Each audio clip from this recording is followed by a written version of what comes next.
Eu queria que você abrisse comigo a palavra do Senhor no Salmo 24, um Salmo de Davi.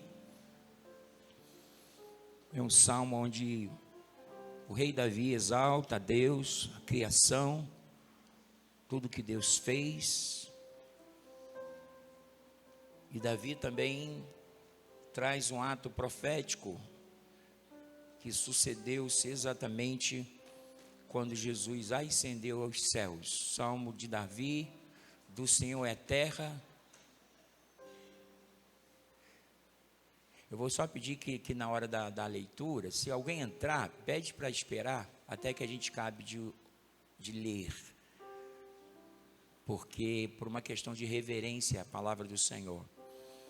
Do Senhor é a terra, a sua plenitude, o mundo e aqueles que nele habitam. Porque ele afundou sobre os mares e afirmou sobre os rios. Quem subirá ao monte do Senhor, ou quem estará no seu lugar santo?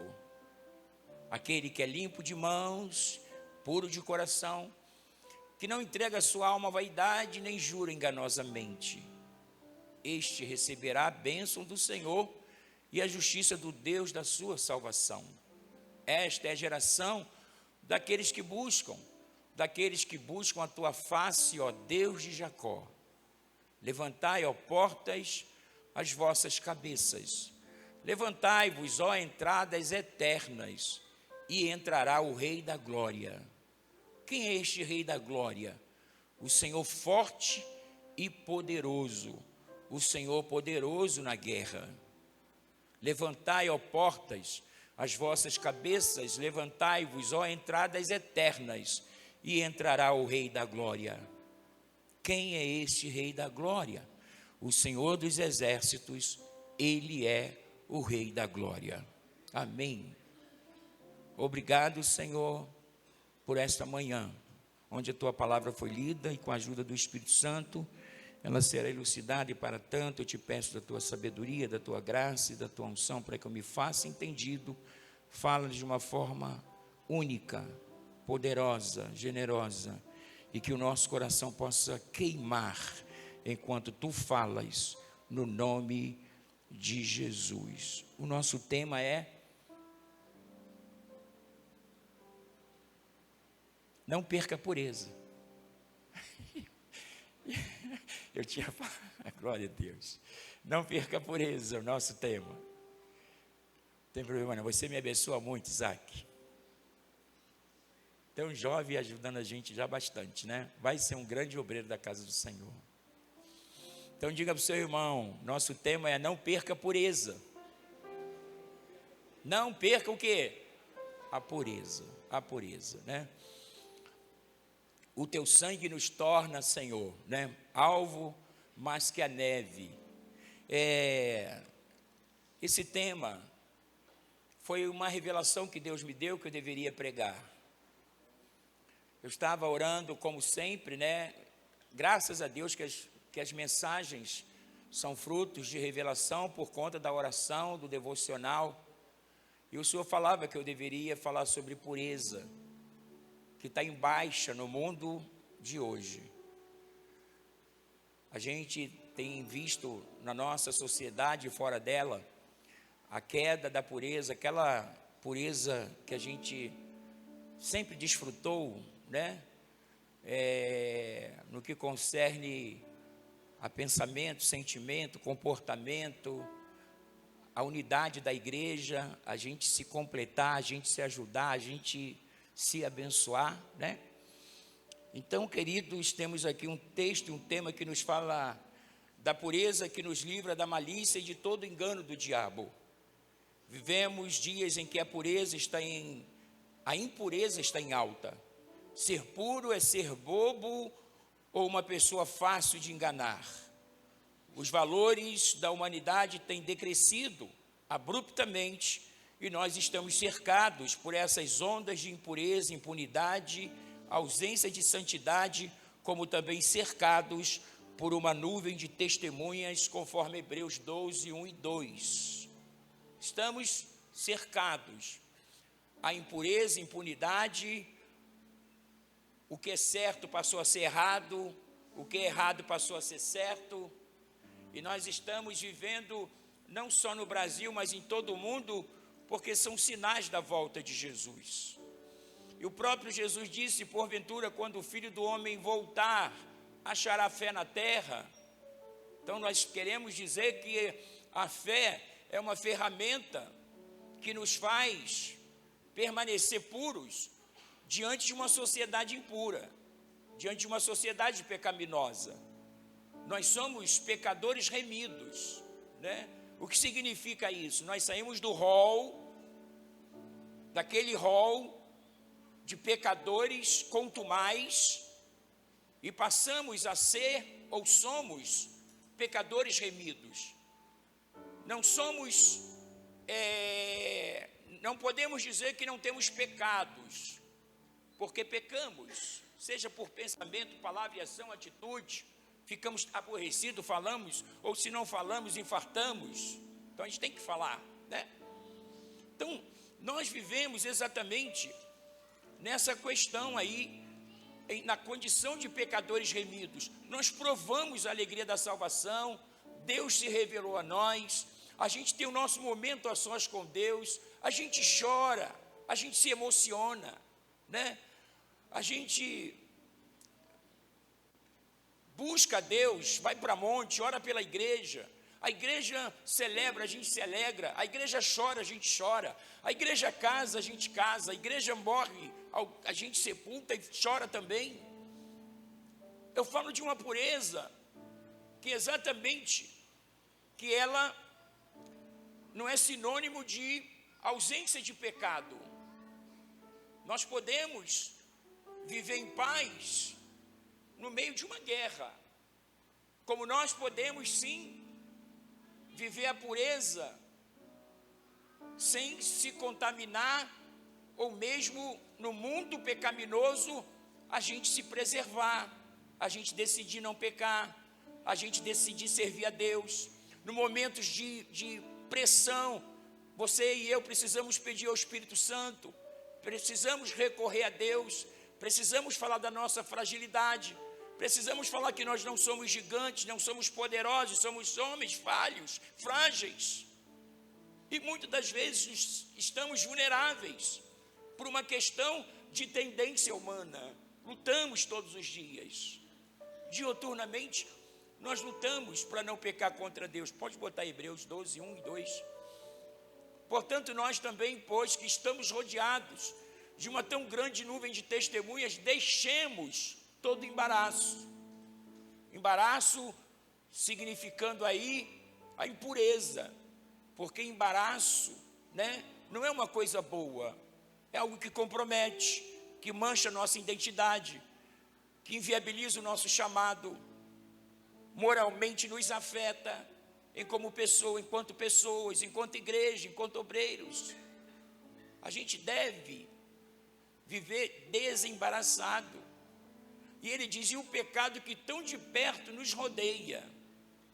Aí a gente está falando de um cerco, porque pecado é impureza, pecado é errar o alvo, pecado é a gente não ter misericórdia de Deus. Eu não digo um pecado que você peca de repente por negligência, imperícia, e quando você vê, você já falou e não queria falar. Eu falo principalmente do pecado gerado exatamente quando o pecado ele é movido, né? Porque eu quero, eu decidi, eu vou falar, eu vou ferir, eu vou atingir, né? Aí a gente está falando desse dano, aonde a gente prevê o resultado. É o dolo no direito, né? A pessoa sabia que ia fazer alguma coisa e ela fez prevendo o resultado, e mesmo ela prevendo o resultado, ela não se eximiu, não saiu daquele embaraço, ela se eximiu, não saiu daquele embaraço, se permitiu, seria esse o caso, e quando ela vê, aí a gente está falando de uma coisa já pré-concebida, porque a gente pode ter um tipo de pecado que você não queria pecar, e de repente quando você viu, você falou, você teve um comportamento e você vai lá e se arrepende e está resolvido, né? A gente está falando de um pecado exatamente que ele é previsto, que você consegue enxergar antes que ele chegue, né? Então ele está dizendo o pecado que tão de perto nos rodeia. Então é sabido aqui que o pecado fica nos rodeando, querendo buscar uma porta para se entrar, se alojar, para exatamente naufragar a nossa fé, tirar de nós a alegria da salvação, tirar de nós, né, esse sentimento de homens e mulheres chamados por Deus e que estão comprometidos com o reino e que nada e ninguém vai nos embaraçar, porque nós sabemos em quem temos crido e sabemos também que Ele é poderoso para fazer, nos livrar do pecado, nos livrar do mau encontro, nos livrar das armadilhas, nos livrar de acusação, nos livrar de apontamento. Nós não podemos. E ele diz: e corramos com paciência a carreira que nos está proposta, né? Certamente na questão de revidar, devolver na mesma proporção, a gente precisa cada dia se autoconter, domínio próprio, é um fruto do Espírito que a gente precisa pedir ao Espírito Santo que a gente tenha, né?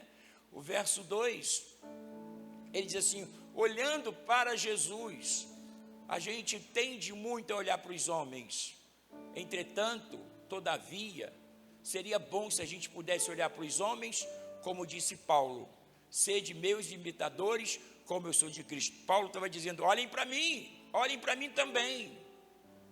Mas nessa carta o autor está dizendo: se você tem um problema de olhar para alguém e não ver nesse alguém referência, você tem alguém superior, olhando para Jesus, porque Ele é o autor. Por que autor? Foi Ele que nos deu a fé. E consumador, o que é consumador? Ele aperfeiçoa a nossa fé todos os dias, Ele vai aperfeiçoando, o qual pelo gozo que lhe estava proposto, o céu, enquanto Deus, um Deus de glória, o gozo que estava proposto era permanecer no céu, sem descer na terra e sem viver o massacre que ele viveu, suportou a cruz, desprezando a afronta, e depois assentou-se à direita de Deus. Você diz amém? Porém, precisamos fazer uma avaliação quase que todos os dias, como uma forma de lavar nossa mente e correr a carreira que nos está proposta, olhando para o autor e consumador da nossa fé. O Salmo 24, versos do 3 ao 5, Davi vai fazer uma pergunta para nós: quem subirá ao monte do Senhor? Ou quem estará no seu lugar santo? Certamente, Davi estava se referindo ao céu, se referindo, né, à importância. E ele traz para nós um condicionamento. Ele responde para nós no verso 4, que isso não deixa de ser um condicionamento. Há uma visão errônea quando a gente fala da graça, entendendo que depois da graça, que é um favor imerecido, que a gente não precise fazer mais nada. Entretanto, a graça é uma porta e que tem um caminho a ser percorrido. Diga para o seu irmão: a graça é uma porta, mas tem um caminho que precisa ser o quê? Percorrido. Amém?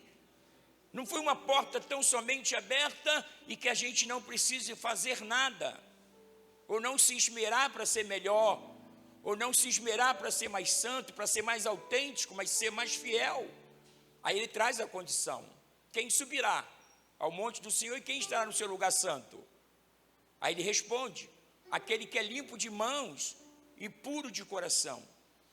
A primeira coisa que Davi traz sobre a importância de termos a nossa mão limpa, né?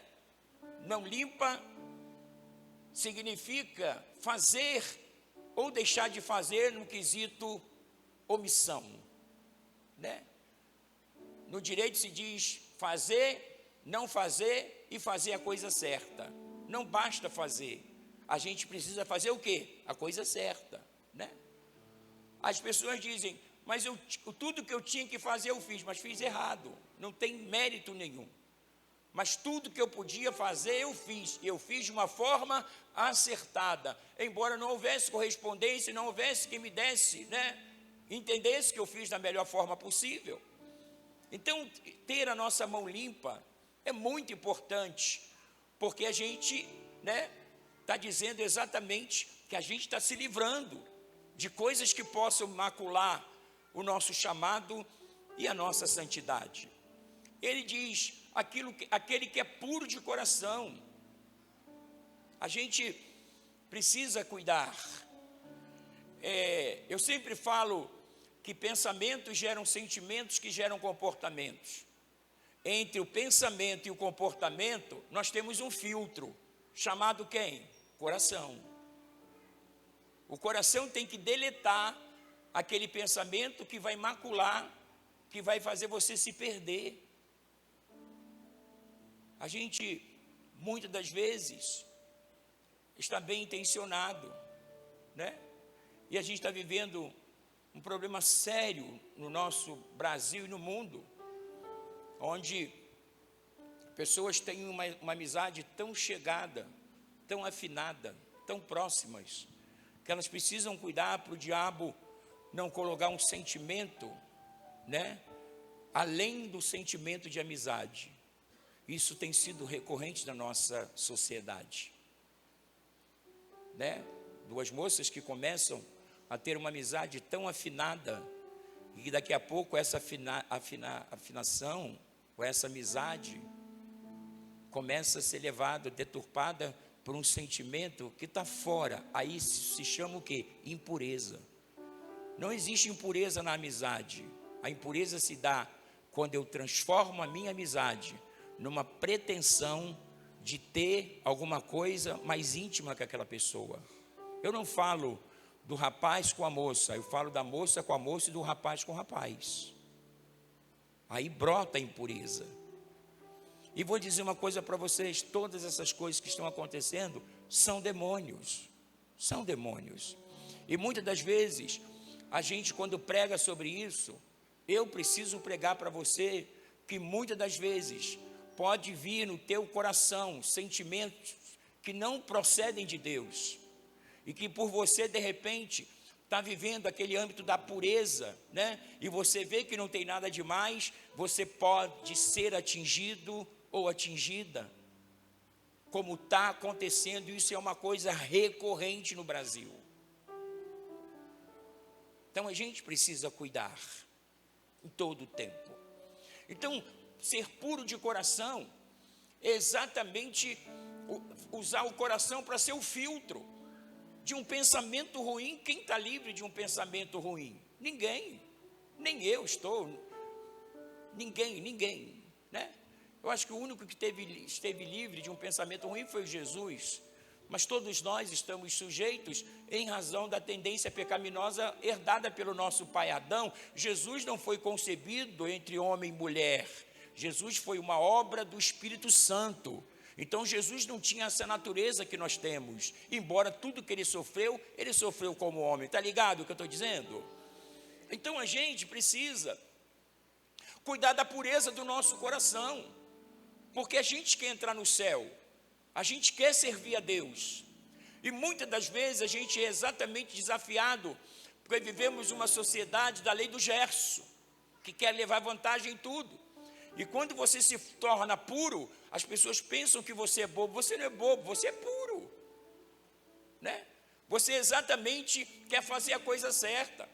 E muitas das vezes você engole tantas coisas, suporta tantas coisas, porque existe uma dinâmica que o mais forte supostamente deve suportar o mais fraco. Então nós estamos falando da importância da pureza do coração. Da pureza do coração.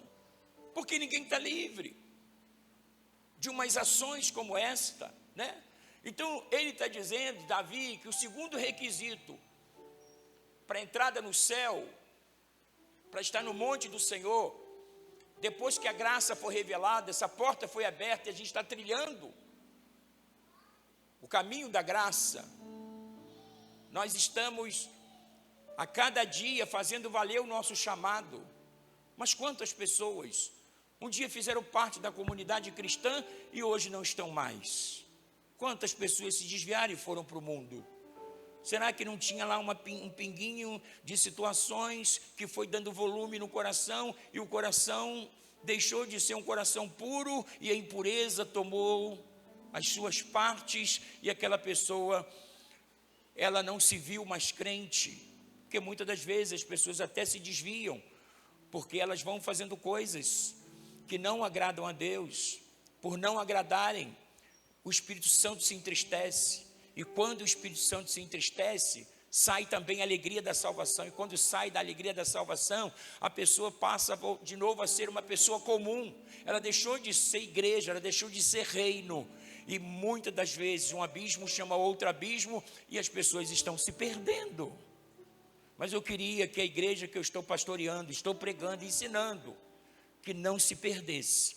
Nós queremos morar no céu.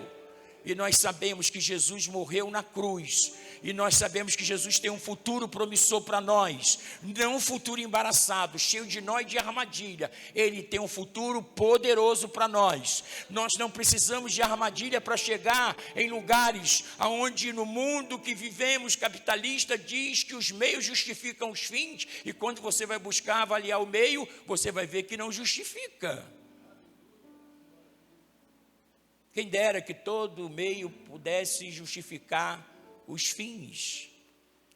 Você um dia recebeu a coroa de justiça e Deus te chamou e você viveu no mundo dos homens com tantas coisas à sua volta, pecado que te rodeava todo dia, você se manter firme e você vai chegar no céu, você vai ser coroado por isso, com uma palavra tão bendita: bendito, bem-vindo, benditos de meu Pai, tomai por herança aquilo que foi reservado para vós desde a fundação do mundo, porque foste fiel no pouco, sobre o muito te colocarei.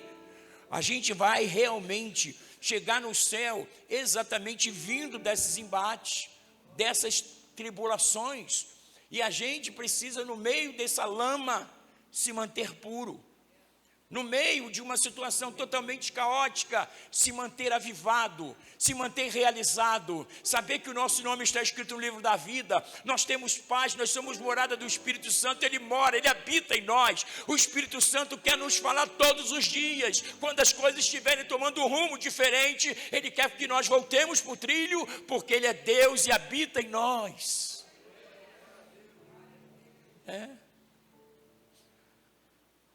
Então você tem o pecado consciente ou inconsciente, você tem o pecado por omissão ou por comissão. Comissão, você quis fazê-lo e você se permitiu viver. Por omissão é quando você deveria ajudar alguém a não cometer e você foi omisso, quando você deveria se dar a oportunidade de ajudar aquela pessoa, que não entrega a sua alma à vaidade, né? Muitas das vezes a gente é tomado de uma certa vaidade. Quem é que nunca teve um rompante assim de vaidade? E a gente precisa cuidar a cada dia para que a gente não se veja único ou se auto-basta, independente. Tem uma música que diz: quero ser como uma criança, te adorar quero ser como uma criança, te amar pelo que és, voltar à inocência e acreditar em ti. Mas às vezes sou provado pela vontade de crescer, torno-me independente e simplesmente deixo de crer, né? Essa é a vaidade, de caminhar e achar que eu não preciso da igreja, que eu não preciso de você. Você pode dizer para o seu irmão: eu preciso de você para caminhar. Diga: a caminhada do teu lado, ela é mais suave. Amém. Você já viu pessoas fazendo caminhada ali na praia, quando dois vão conversando? Vão até a 126 sem saber, irmão. Agora vai sozinho. Vai sozinho até a 126. A caminhada vai ficar muito mais pegajosa, mais difícil. Mas vai caminhando, e aí, como é que foi, rapaz? É uma bênção, Deus tem sido fiel. Mas, rapaz, eu falei para aquela pessoa, ele se converteu, aleluia. Você vai fazendo uma caminhada, você vai conversando, você vai adorando, você vai recebendo de Deus. Porque você está fazendo uma caminhada a dois. O próprio Jesus disse: ide de dois em dois. Os dois discípulos no caminho de Emaús e tantas outras situações que a gente vê que foram sendo reveladas. Quando você fala de vaidade, a gente pode ver que na pessoa do apóstolo Pedro, ele, quando também entendeu que o evangelho não só fora separado para os judeus e sim para todos os gentios, como Paulo recebeu essa missão, aí Pedro agora pegou os irmãos gentios, não judeus, que não tinham obrigação de cumprir a lei ou dos rituais mosaicos no que concerne a circuncisão. Os gentios não precisavam circuncidar, mas Pedro começou a orientar aquelas pessoas. Aí Paulo teve que repreender Pedro. Sendo você judeu, obrigas os gentios a viverem como judeu, mas você vive como um gentio? Olha que correção, né? Por quê? Pedro se achou no direito, no dever de dizer: está tudo bem, está tudo liberado, pode fazer, e não estava, isso não era correto fazê-lo. Então Paulo diz: eu o repreendi, para que ele não orientasse os irmãos gentios, não judeus, a circuncidar. A circuncisão foi só para os judeus. E quando você fala da nova aliança, a nova aliança não tem uma exigência de circuncisão. A circuncisão está no nosso coração, não mais na cirurgia do prepúcio. A gente tem a marca de Deus em nós quando o Espírito Santo vem morar. É a maior marca de nós quando Deus vem morar em nós. Não é retirado de uma pele, é o acentuar de uma pessoa chamada Deus na pessoa do Espírito Santo. Olha que coisa linda. Mas a vaidade um dia se permitiu, Pedro se permitiu. Ele diz: e nem aquele que jura enganosamente. A mentira tem sido algo tão recorrente também, meus irmãos, né? Às vezes a gente acha a questão do pecadinho e pecadão. Não existe pecadinho e pecadão. Claro que existe. Existe um pequeno delito e um macro delito, assim como o pecado. E muitas das vezes a gente vai fazendo concessões, a gente vai mentindo. Eu vou dizer uma coisa para vocês: eu não acredito em pessoas que mentem, nem quero um relacionamento com essas pessoas. Eu gosto de pessoas que falam, pessoas que são firmes e que não ocultam a verdade. Então ele está dizendo: mão limpa, coração puro, não entregue a vaidade, para não se perder, para não se achar orgulhoso, para não se perder na caminhada. Tá bom, a porta da graça foi me aberta, mas tem um caminho a ser percorrido. Ser fiel até a morte, dar-te-ei a coroa da vida, um caminho a ser percorrido. Deixando as coisas que para trás ficam e avançando para aquelas que estão diante de mim, prossigo para o alvo. Há um caminho a ser percorrido. Dizendo não a todos os dias aos assédios do diabo. Sujeitai-vos a Deus, resistir o diabo, ele fugirá de vós. É um percurso que nós temos que trilhar. Escolher a melhor parte, como fez Maria quando recebeu Jesus em sua casa, porque ela queria a palavra. Fazer a escolha correta, porque a gente vai precisar de pureza. Pastor, é muito difícil, o mundo está muito assim, e daí? A gente precisa pedir a Deus que a gente não perca o quê? A pureza. Verso 5, põe o verso 5.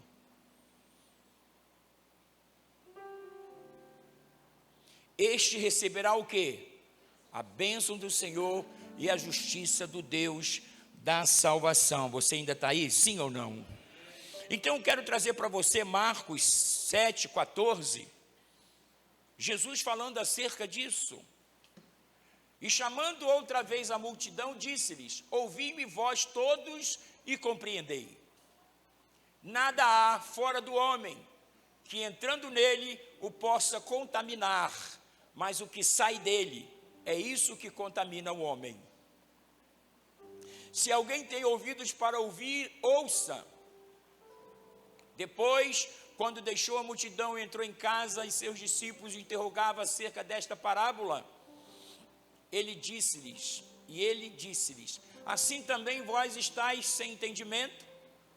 Não compreendeis que tudo que de fora entra no homem não o pode contaminar, porque não entra no seu coração, mas entra no seu ventre e é lançado fora, ficando puras todas as comidas. E dizia, o que sai do homem, isso contamina, porque do interior do coração dos homens saem os maus pensamentos, os adultérios, as fornicações, os homicídios, os furtos, a avareza, a maldade, o engano, a dissolução, a inveja, a blasfêmia, a soberba, a loucura. Todos estes males procedem de dentro e contaminam o homem. Nós estamos vivendo um quadro aqui perfeito, vou chamar de perfeito porque ele se enquadra, da verdadeira impureza que tomou o coração de uma pessoa. Os requisitos para você ver que a pessoa ela vai precisar fazer exatamente uma introspecção e sair desse labirinto que a pessoa entra e depois não consegue sair. Porque os fariseus diziam que os apóstolos, eles não lavavam a mão para comer. E Jesus está dizendo, o que contamina o homem é o que sai, não o que entra, porque procede do coração. Todas as vezes, porque a Bíblia fala que a boca fala do que o coração está cheio, mas antes do coração estar cheio, essas informações vieram da onde? Do pensamento. O coração é o filtro, mas se o nosso coração for puro, a gente vai filtrar e só vai ficar com a coisa boa. As coisas impuras a gente vai lançar fora. Amém? É igual o corpo pega os nutrientes e o que não presta, lança fora, sim ou não? O corpo nos ensina a absorver os nutrientes para o seu corpo, para as suas células. E o que não empresta mais, ele elimina. Então a gente também tem que ser dessa forma. Eliminar tudo aquilo que nos compromete, que põe em xeque a nossa confiabilidade, o nosso chamado. Nós estamos indo para o céu e nós somos diferentes e vamos ser puros e Deus vai nos honrar. Tudo que depender da gente, a gente vai fazer, porque Deus é conosco e a gente quer trilhar esse caminho. Por que eu estou pregando isso? Porque a gente precisa se avaliar a cada dia. Coisas que precisam ser feitas e que a gente precisa fazer para ontem. Você está comigo ou não, amém? Filipenses 4, o verso 8, ele passa para nós aqui 6 coisas que devemos pensar. Quanto ao mais, irmãos, tudo que é verdadeiro, tudo que é honesto, tudo que é justo, tudo que é o quê? Puro, tudo que é amável, tudo que é de boa fama, se há alguma virtude, se há algum louvor nisso, pensai. Né? Mas a gente vê lá do mundo todo brocado, sabe? Todo moribundo, cambaleando das pernas, embriagados pelo pecado, sem noção da vida eterna, sem alegria da salvação. A gente vê lá de fora. Aí é o contraste do homem que vem lá de fora, para ele ser recepcionado nesse reino. Aí está a direção do que fazer. Do que fazer. 6 coisas nos quais pensar, coisas verdadeiras, tudo que está em sintonia com a verdade eterna na criação e na revelação. Coisas honestas, tudo que é discreto, decente, honrado e cristão, isso deve ser observado. Coisas justas, tudo que está em sintonia com a justiça e a retidão. 4 coisas puras, tudo que é casto, santo para o corpo e a alma. Coisas amáveis, tudo que é agradável e tende a abençoar os outros. Coisas de boa fama, tudo que está em sintonia com o bem de todos. O que tem virtude, esse é digno de louvor. Tudo que tem virtude é digno de louvor. Nós temos a bússola, Nós temos a nossa Constituição para a gente poder seguir. E você e eu temos uma luta, que é vencer nós mesmos. Já diziam os filósofos que o homem é o seu próprio lobo, né? O homem é o seu próprio lobo. Você precisa desconfiar de você mesmo, de pensamentos, sentimentos, comportamentos. Se vier, você não está livre que eles venham, mas se vierem, você decide não aceitá-los, não materializá-los, porque você é o protagonista da sua história. Você está escrevendo uma história linda para Deus, e você não pode deixar nada te embaraçar, e você vai ter que dizer não, porque muitas das vezes a gente tem que dizer não às coisas erradas, para a gente poder não ser acusado lá na frente. A gente precisa ser célere no entendimento do que é agradável a Deus. Então não perca a pureza, seja puro, seja honesto, seja verdadeiro, seja justo. Eu gosto de me relacionar com pessoas que falam. Eu não gosto de me relacionar com pessoas que falam por fora. Quem fala por fora não quer resolver, quer fofocar. Vem falar, apóstolo, não concordo com isso, vem, senta comigo, vou te ouvir. Agora vai falar, não é bom, porque aí você não quer resolver, você quer dar publicidade àquilo que você nem sabe se é verdadeiramente. Você ouve uma parte, não ouve a outra parte, está errado. As partes precisam ser ouvidas. Isso é o princípio. É um princípio no nosso direito. Como é que o juiz vai decidir por ele ouvir só uma parte? Ele tem que ouvir as duas partes, porque muitas das vezes cada parte quer falar a sua versão, e você não sabe que o outro foi enganado, ludibriado e tantas outras coisas. Nós estamos vivendo nessa questão, né? Então, eu tive uma reunião no quarta-feira, para a Marcha para Jesus com alguns pastores, e coloquei na mesa coisas que eu pensei que tinha que falar, e falei, olha, eu não vou falar para o WhatsApp, eu vou falar aqui à mesa, porque Jesus reuniu os discípulos e falava à mesa, aquilo que estava errado, aquilo que precisava ser ajustado. A gente precisa fazer dessa forma, irmãos.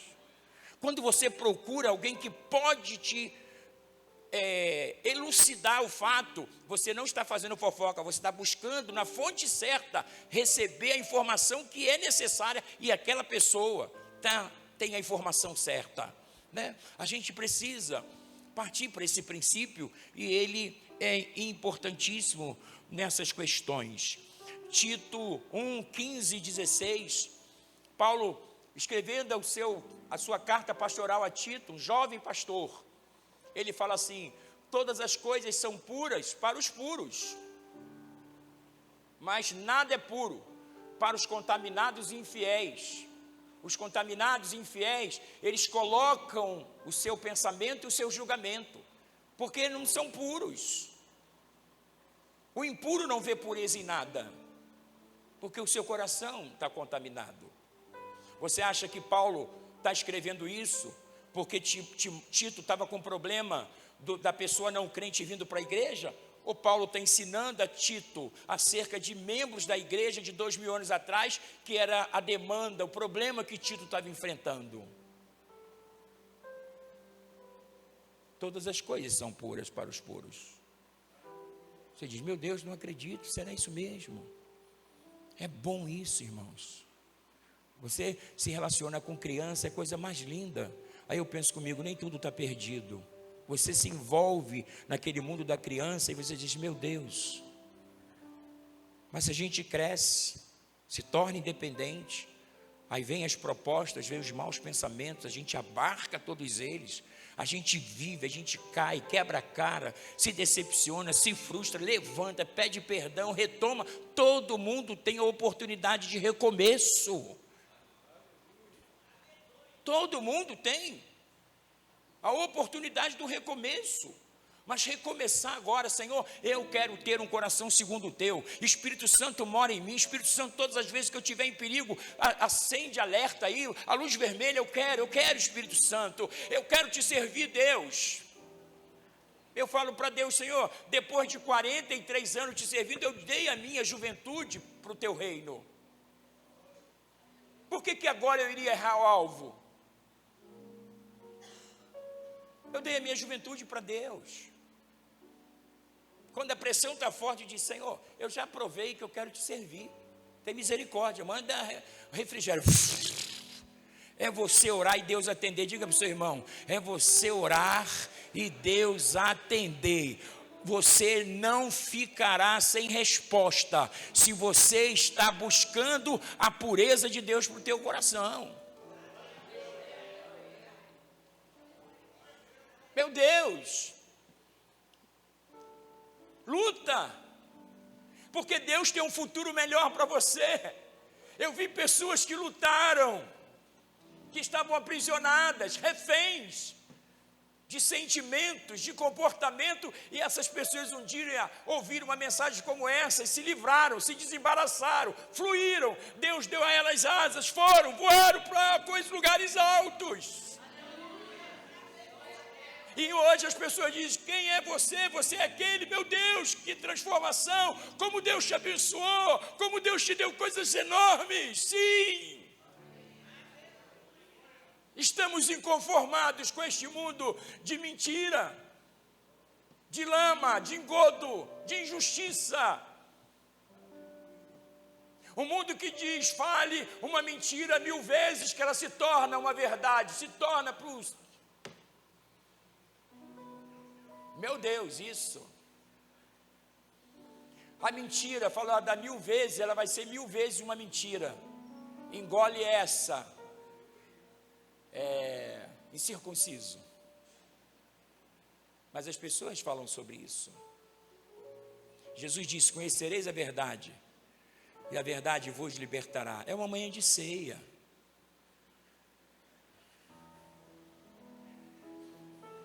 Você pode dizer comigo: Ele não desceu da cruz por minha causa. Ele foi fiel até a morte, e morte de cruz. O que darei eu, Senhor, por tantos benefícios que me tem feito? Tomarei o cálice da salvação e invocarei o nome do Senhor. Diga: eu vou internalizar o cálice da salvação.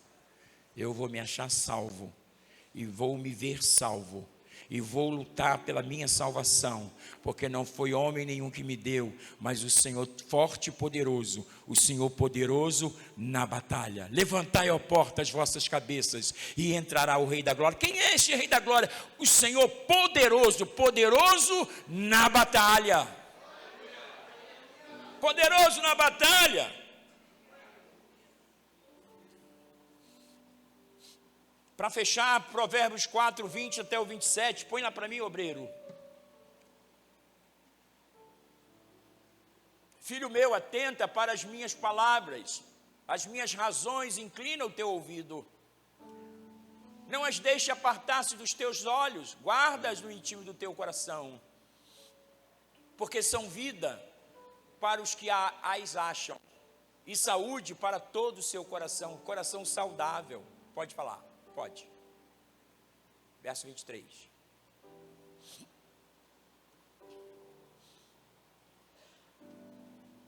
Travou? Nossa, o computador é uma bênção. Está liberado em nome de Jesus. Vamos ver se você consegue. Isso, ainda não. Vou ter que ler aqui. Quero ser como a criança. Não, irmão. Isso acontece nas melhores famílias. Vamos lá. Foi. Vamos lá. Sobre tudo que se deve guardar o quê? Guarda o teu coração, porque dele procedem as fontes da vida. Continua 24.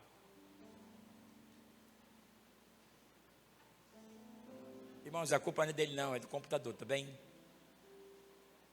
Sabe disso. A gente vai melhorar esse computador em nome de Jesus. 23.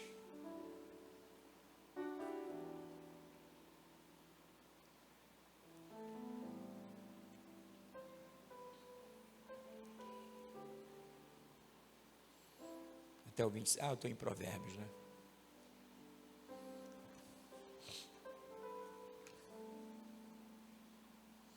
Provérbios, está aqui, 23, 24. Desvia de ti a tortuosidade da boca e afasta de ti a perversidade dos lábios. Estejam teus olhos sempre voltados para a frente e as tuas pálpebras olhem diretamente diante de ti. Pondera a vereda dos seus pés e todos os teus caminhos sejam bem ordenados. Não declines nem para a direita nem para a esquerda. Desvia o teu pé de todo o mal. Desvia o teu pé de todo o mal. Eu quero fechar aqui com 1 Timóteo 4,16, quando Paulo diz para Timóteo: tenha cuidado de ti mesmo. Você pode dizer para o seu irmão: tenha cuidado de ti mesmo. Aí ele está dizendo: tem cuidado de ti mesmo e da doutrina.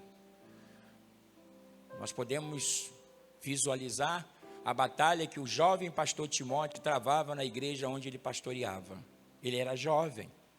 E Paulo está dizendo: tem cuidado de ti mesmo e da doutrina. Persevera nestas coisas, porque fazendo isto, te salvarás, tanto a ti mesmo como aos que te ouvem. Aí eu fecho o Salmo 24, que é onde a gente começou. Salmo 24, põe lá o verso, já deu do 5, põe o 6 e a gente fecha, 6 e 7, põe lá para mim. Põe o 7, é a pergunta que se faz. Aí diz: levantai, ó porta, as vossas cabeças, levantai-vos, ó entradas eternas, e entrará o Rei da Glória. Quem é este Rei da Glória? Eu busco nas Bíblias de estudo, nos comentários, eu não vejo as pessoas fazendo alusão a esse entendimento. Eu acredito que é uma revelação de Deus. Veja bem, o texto traz para a gente faz alusão a Jesus que está voltando de novo para o céu. É como se ele saísse do céu para realizar alguma coisa e ele está voltando, porque Jesus sempre morou no céu. Então, o salmista diz: levantai, ó portas, bota o verso 7, levantai, ó portas, as vossas cabeças, levantai-vos, ó portais eternos, ó entradas eternas, e entrará o Rei da Glória. Se Jesus estava lá, não tem do porquê entrar, a menos que ele tenha saído. Está comigo, sim ou não? Quem é este Rei da Glória? Eis a pergunta. O Senhor forte e poderoso, o Senhor poderoso na guerra. Jesus está voltando porque ele veio de uma guerra. Também as pessoas fazem alusão ao dia do milênio, mas eu quero dizer para você que isso também pode ser perfeitamente incluído quando Jesus, depois de morto, foi levar o sangue da redenção.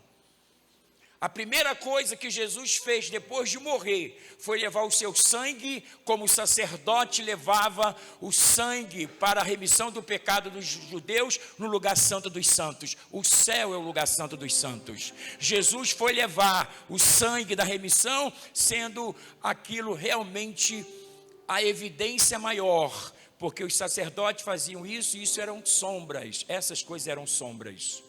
Uma vez por ano, não sem sangue, o sacerdote deveria adentrar ao lugar santíssimo e apresentar o sangue para a remissão do pecado da nação judaica. Quando Jesus vai no céu, ele vai levar o seu sangue no lugar santíssimo que é o céu, apresentando o seu sangue como forma de pagamento para comprar homens de toda a tribo, línguas e nações e justificar todos aqueles que aceitam o plano de Deus na pessoa de Jesus. Bota o verso 9 e a gente fecha. Levantai, ó portas, as vossas cabeças, levantai-vos, ó entradas eternas, e entrará o Rei da Glória. Quem é este Rei da Glória? O Senhor poderoso, o Senhor dos exércitos. Ele é o Rei da Glória.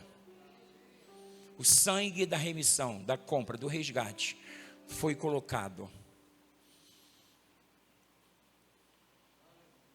Eu acredito que está fazendo alusão à primeira volta, não à segunda volta. Então a gente acredita que nesse contexto do Salmo 24, Davi teve uma revelação profética messiânica, porque ele escreve dizendo que o Rei da Glória volta. Se ele volta, é porque um dia deixou de estar lá. e agora ele cumpre a missão de apresentar o sangue que Deus usou como moeda para perdão do meu e do seu pecado. Você diz amém? Curve a sua cabeça, eu quero orar.